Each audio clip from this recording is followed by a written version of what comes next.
You know that God has the keys to open doors no man can shut. That's true faith. That's resilient faith. That's no limit faith. When you believe God can still make you prosperous when man says no. Hey everybody, welcome to Being Authentic Rules, where we're becoming like fine wine, one message at a time. Pull up a stool to the bar while we discuss today's topic. Today's message is about pushing through hard times. Times when you may be going through things that are private or maybe even public matters. It works for both. Now, before I recorded this video, I took the time to look up the definition of self-sabotage. That word has been thrown around a lot lately. So I was interested to see what the professionals have to say about it. You know, to check myself before I wreck myself so y'all don't have to do it for me.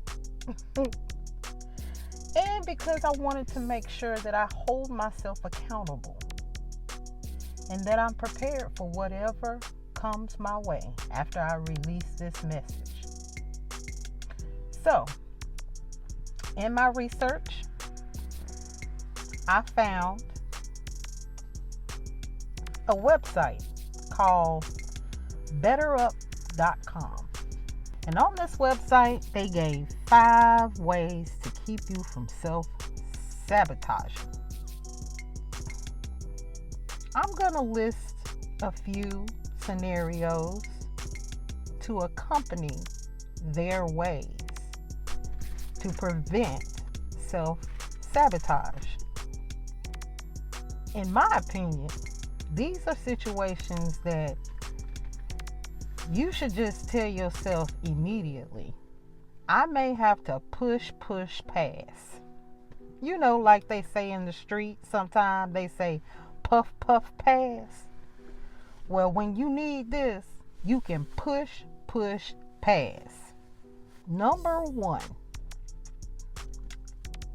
they at betterup.com says one of the ways to keep from self-sabotaging is to develop a self-awareness. Yes, become aware when you are allowing people to sabotage you by telling you that you're self-sabotaging because you refuse to be misused. Now, of course, betterup.com didn't say all of that. They just said develop self-awareness. But I'm telling you not to allow people to tell you that you're self-sabotaging just because you refuse to be misused. It would be okay to be useful to someone, but you're not crazy for refusing to be misused. See, I looked that up too, and it means to use something in the wrong way or for the wrong purpose. You must let them know that they have the wrong person for such uses. And how do you do that? You simply don't make yourself available. It's time to push past them people. The second way to keep from self-sabotaging is to write it out. Yes, ma'am, and yes, sir. I'm a firm believer in keeping a journal. Why? So you can go back and review who in your life may need the boot. If you notice that every time you get around or listen to certain people, they always trying to set fires in your life, but never support you when you need some water to put the fire out.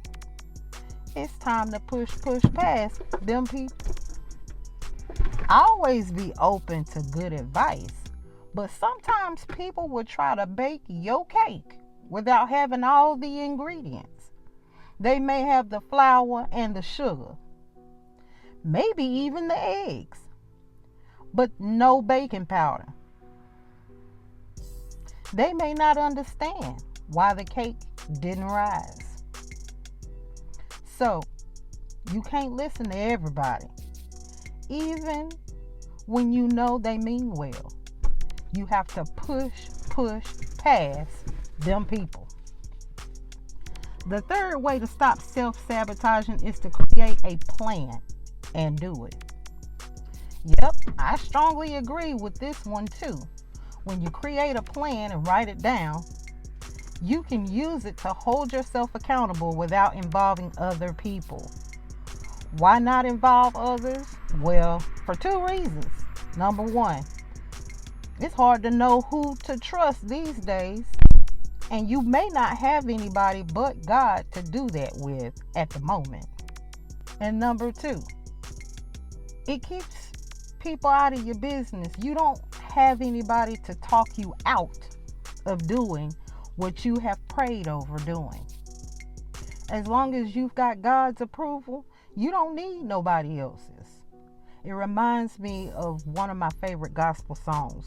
Long as I got King Jesus, long as I got King Jesus, long as I got him, don't need nobody else. Why? Because I've learned to push past them people. The fourth way to stop self-sabotaging is to practice mindfulness. Professionals will tell you to learn breathing techniques and meditation. But for us Christians, that equals getting on our knees and saying a prayer. Or standing up. Either way, we praying.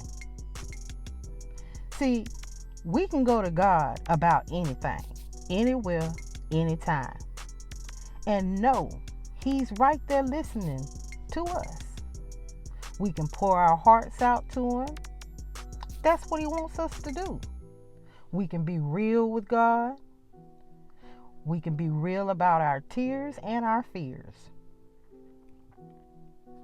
And we can be happy too. We can tell Him all the gratitude we have for everything that He's done for us. And we can even shed tears about that too.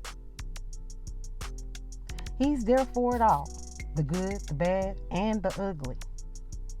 Not one time will He accuse you of being too negative or pessimistic. As long as you end it with this: Lord, I know you're going to make a way. And I thank you. Until you do, I'm going to push past them people.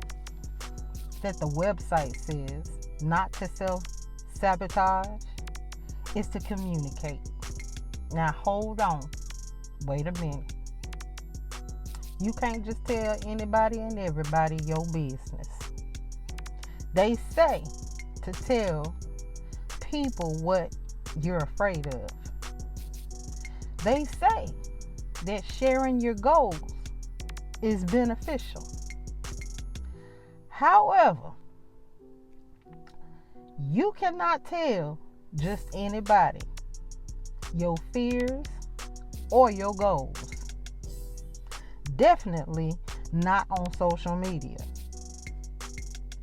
And pretty much not in the streets either. So the safest place to share your fears and your goals is with the Most High God. With Him, you never have to worry about any of it getting out. This is not me being negative. That's me being real. Okay?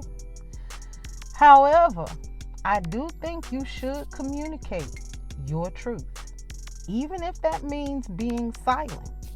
Yes, silence speaks volumes. But there's a time to be quiet and a time to speak up for yourself. And you know what? You're the only one. You're the one and only that gets to determine when that is, not anyone else.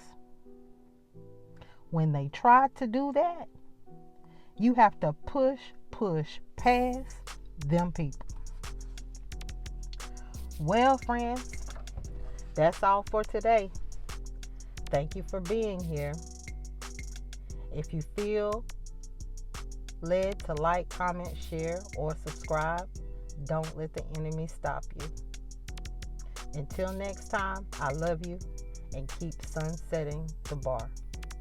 Bye for now.